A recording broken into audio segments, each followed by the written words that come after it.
Quelques taches d'encre et des coins cornés, ce bout de papier est un morceau de l'histoire de la Belgique, un vestige d'une expédition mythique lancée il y a tout juste 125 ans à bord de la Belgica. Le navire, un baleinier reconverti en bateau de recherche, ici photographié par un membre de l'équipage. Départ le 16 août 1897, direction la Manche pour commencer. Avant des mois de périple, tout est répertorié à la main par le navigateur Adrien de Gerlache, comme ici, près d'Ushuaïa. Ici, le 1er janvier 1898, la Belgica était en train de quitter le Channel Beagle.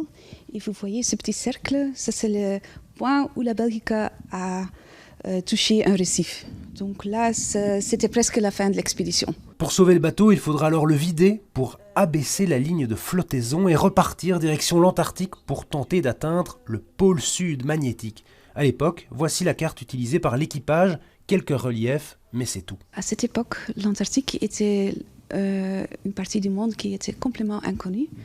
Et donc, Adrien de Gerlache était un jeune officier maritime qui travaillait sur le ferry Dover-Ostende et il n'aimait pas du tout, il rêvait des explorations. À bord, des marins, des scientifiques qui resteront même bloqués dans les glaces pendant 1 an. Un périple désormais numérisé, documenté sur le site de la Bibliothèque royale, un travail de fourmi. On veut partager un peu notre amour pour les collections, pour les très belles pièces qu'on a. C'est l'héritage belge, donc, et on veut que le grand public le connaisse aussi. Et ce story map permet aux gens de consulter les pièces derrière leur écran. Même si le pôle Sud n'aura pas été découvert, l'expédition aura permis de faire avancer la recherche scientifique et de faire rayonner la Belgique à l'étranger, des images à découvrir sur le site de la Bibliothèque royale.